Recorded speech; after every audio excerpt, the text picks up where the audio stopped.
Class 11-এর second semester ছাত্রছাত্রীদের জন্য আজকে রাইটিংয়ের একদম সাজেশান বলবো না, 100% কমন পাবে। দুটো রাইটিং দেখাবো, দুটো রাইটিংই কমন পাবে।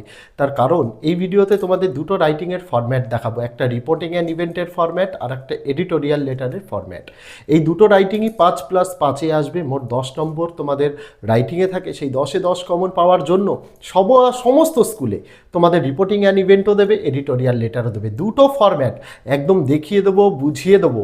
এই দুটো ফরম্যাট শুধু তোমাদের লিখে আসতে হবে পরীক্ষায়, শুধুমাত্র সাবজেক্টটা চেঞ্জ করে, সেটা ভিডিওতে বলে দেবো। 10-এ 10 ইংরেজিতে নিশ্চিন্ত 5 নম্বর খুব ভালোভাবে তোমাদের উঠে যাবে।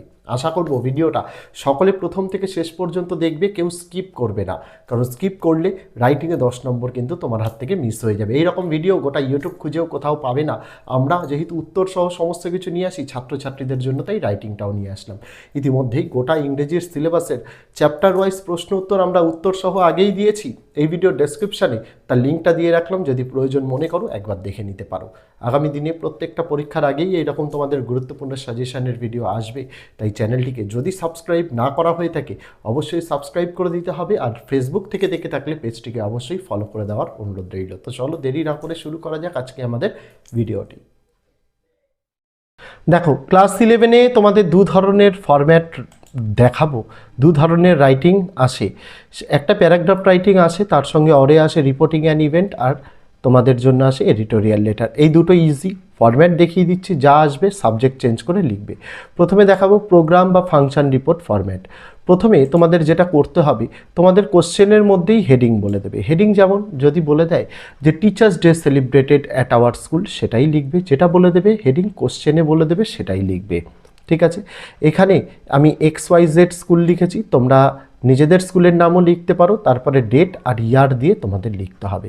তো প্রথমে এখানে লাল কালি দিয়ে যেগুলো লিখেছি এইগুলো তোমাদের চেঞ্জ করতে হবে। এখানে লেখা আছে name of the program. Name of the প্রোগ্রামে টিচার্স ডে বললে টিচার্স ডে, অ্যানুয়াল স্পোর্টস বললে annual sports, annual prize distribution ceremony বললে সেটা লিখে ওয়াজ অর্গানাইজডও লিখতে পারো, হেল্ডও লিখতে পারো, সেলিব্রেটেডও লিখতে পারো, বা কাম অফও লিখতে পারো।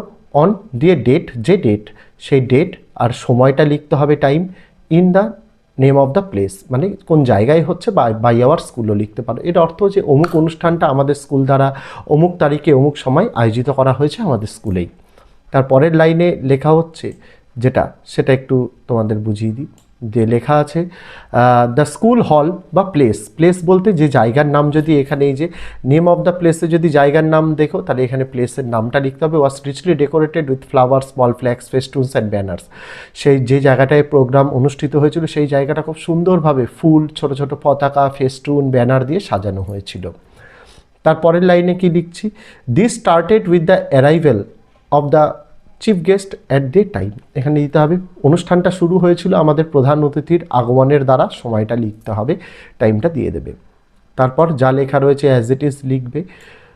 The program begin with prayer song sung by the school students, অর্থাৎ অনুষ্ঠানটা শুরু হয়েছিল স্কুলের ছাত্রছাত্রীর প্রার্থনা সভার, অর্থাৎ সঙ্গীতের দ্বারা, প্রার্থনা সঙ্গীতের দ্বারা। তারপরে our school headmaster welcome the chief guest, আমাদের স্কুলের প্রধান শিক্ষক বা শিক্ষিকা প্রধান যে অতিথি ছিলেন তাকে অভ্যর্থনা জানালেন।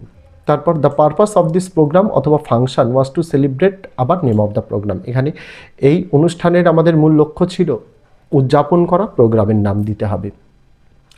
তারপরে কি লিখছি দেখো, তারপরে লেখা হচ্ছে যেটা প্রত্যেকটা প্রোগ্রামে হয়ে থাকে, the students presented colourful or various program like dance, song, drama, recitation etcetera. বিভিন্ন ছাত্রছাত্রীরা বিভিন্ন রকমের প্রতিযোগিতায় অংশগ্রহণ করেছিল, কেউ নৃত্য, কেউ সঙ্গীত, কেউ আবৃত্তি, কেউ নাটক ইত্যাদিতে। তারপরে the students were given prizes, অর্থাৎ এর দ্বারা কি বোঝানো হচ্ছে, যারা বিজয়ী হয়েছে তাদেরকে উপহারও দেওয়া হয়েছে। তারপর দেয়ার ওয়াজ আ বিগ ক্রাউড, অনেকজনের সমাগম সেখানে হয়েছিল। There was great enthusiasm among the students and they were looking highly spirited, সকল ছাত্রছাত্রীর মধ্যেই খুব বেশি উত্তেজনা দেখা গিয়েছিল এবং সকলেই যে অত্যন্ত আনন্দিত সেটা বোঝা যাচ্ছিল। তারপর দুটো লাইন লিখেছি, যে কোনো একটা তোমরা লিখবে। It was an unforgettable programme, বা লিখতে পারো it was unique experience to be there, মানে এটা আমার কাছে একটা স্মরণীয় ঘটনা ছিল, না ভোলার মতো একটা অভিজ্ঞতা আমার। তারপরে the students were served light refreshment, ছাত্রছাত্রীদের মজা বা আনন্দ দেওয়ার জন্য ব্যবস্থাও ছিল।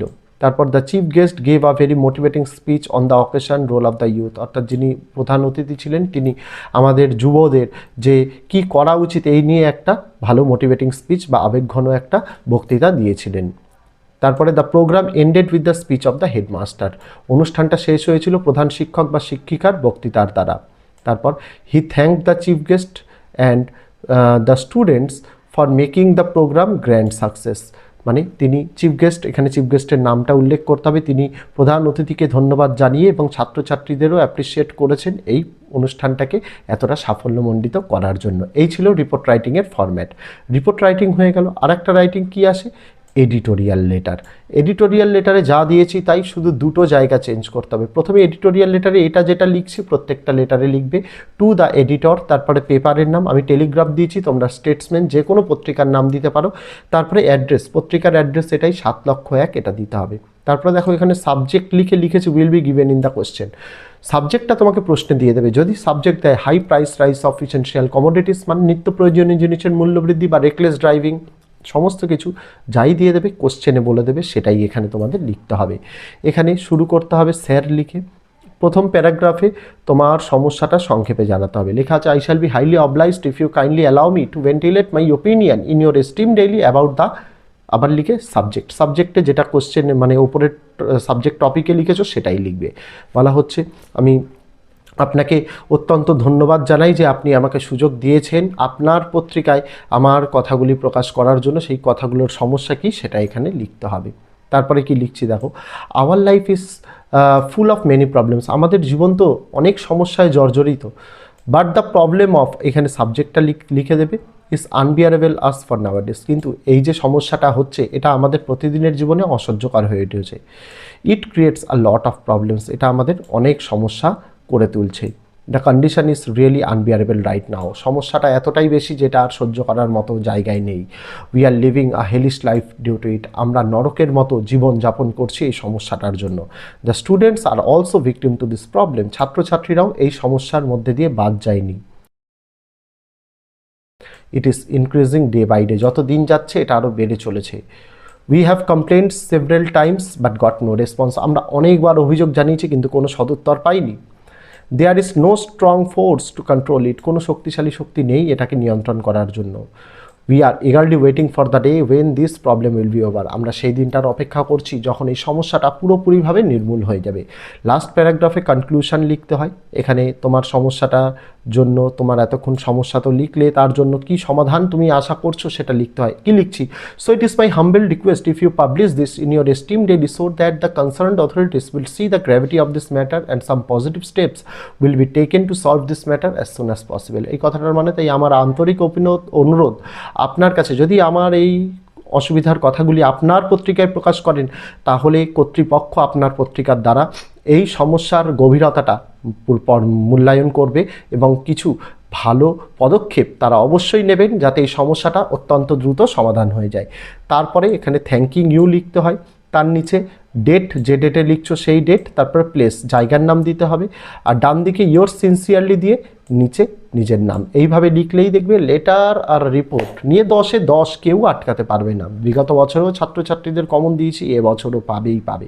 আর গোটা সিলেবাসের নোটসের ভিডিও যদি দেখে না থাকো, এই ভিডিওর ডেসক্রিপশানে আমি সেই ভিডিওর লিঙ্কটা দিয়ে রাখলাম, অবশ্যই দেখে নিও। আজকে ভিডিওতে এটুকুই ছিল, তাহলে ছাত্রছাত্রীরা দেখা হচ্ছে তোমাদের সঙ্গে অন্য পরীক্ষার সাজেশনের ভিডিও নিয়ে। ততদিন সকলে ভালো থেকো, সুস্থ থেকো, ভালোভাবে পরীক্ষা দিও।